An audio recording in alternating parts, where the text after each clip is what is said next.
बहुत समय पहले की बात है। एक व्यापारी था जो शहर शहर जाकर अपना सामान बेचता था। वह अपने बैलों की गाड़ी में तरह तरह का सामान भरकर गांव-गांव और शहर शहर यात्रा करता था। व्यापारी मेहनती और ईमानदार था।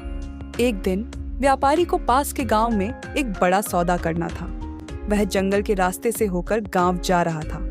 उसकी बैलगाड़ी में बहुत सारे औजार और सामान लदे हुए थे। गर्मी बहुत तेज थी और दोपहर होते होते व्यापारी और उसके बैल थक चुके थे। व्यापारी ने सोचा, थोड़ा आराम कर लेना चाहिए ताकि बैल और मैं दोनों तरोताजा हो जाएं। जंगल में उसने एक बड़े पेड़ की छाया देखी। वह बैलगाड़ी को पेड़ के नीचे ले गया। उसने बैलों को पेड़ के पास बांधा, उन्हें चारा खिलाया और खुद भी खाना खाकर आराम करने लगा। उस पेड़ पर बंदरों का एक बड़ा झुंड रहता था। बंदर स्वभाव से बहुत जिज्ञासु और चंचल होते हैं। उन्होंने व्यापारी और उसकी गाड़ी को देखा। व्यापारी आराम कर रहा था, इसलिए बंदर चुपचाप गाड़ी के पास गए। उन्होंने देखा कि गाड़ी में तरह तरह के औजार रखे हुए हैं। बंदरों को औजारों में बहुत दिलचस्पी हुई। उनमें से एक बंदर ने कहा, यह क्या चीजें हैं? चलो देखते हैं और खेलते हैं। बंदरों ने व्यापारी की गाड़ी से औजार उठाने शुरू कर दिए। गाड़ी में कुल्हाड़ी, लकड़ी काटने के पच्चर और कई अन्य उपकरण थे। एक बंदर ने लकड़ी फाड़ने वाले पच्चर को देखा। उसे समझ नहीं आया कि यह लकड़ी में क्यों फंसा हुआ है। उसने कहा, चलो इसे निकालते हैं और देखते हैं कि यह कैसे काम करता है।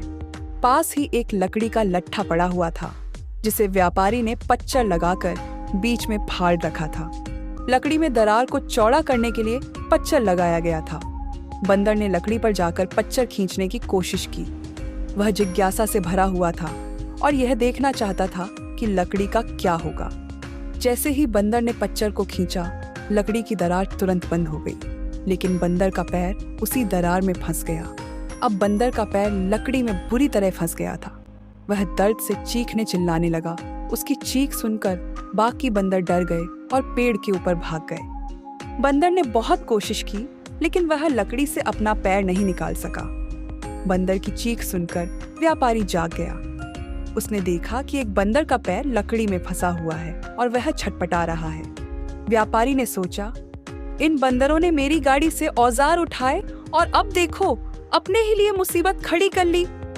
व्यापारी बंदर के पास गया। पहले तो वह गुस्सा हुआ, लेकिन फिर उसने दया दिखाते हुए लकड़ी को खोलकर बंदर का पैर बाहर निकाला। बंदर को बचाने के बाद व्यापारी ने उससे कहा, देखो, दूसरों की चीजों से छेड़छाड़ करना हमेशा नुकसानदायक होता है। तुम्हारी जिज्ञासा ने तुम्हें मुसीबत में डाल दिया। इसके बाद व्यापारी ने अपने सारे औजार समेटे और गाड़ी को आगे बढ़ा दिया। बंदर ने यह सीख ली कि दूसरों की चीजों को बिना उनकी अनुमति के छूना या इस्तेमाल करना गलत होता है। बाकी बंदर जो यह सब देख रहे थे, उन्होंने भी इसे समझ लिया और व्यापारी की गाड़ी से दूर रहने लगे। यह कहानी हमें सिखाती है कि अपनी जिज्ञासा को नियंत्रित करना और दूसरों की संपत्ति का सम्मान करना जरूरी है।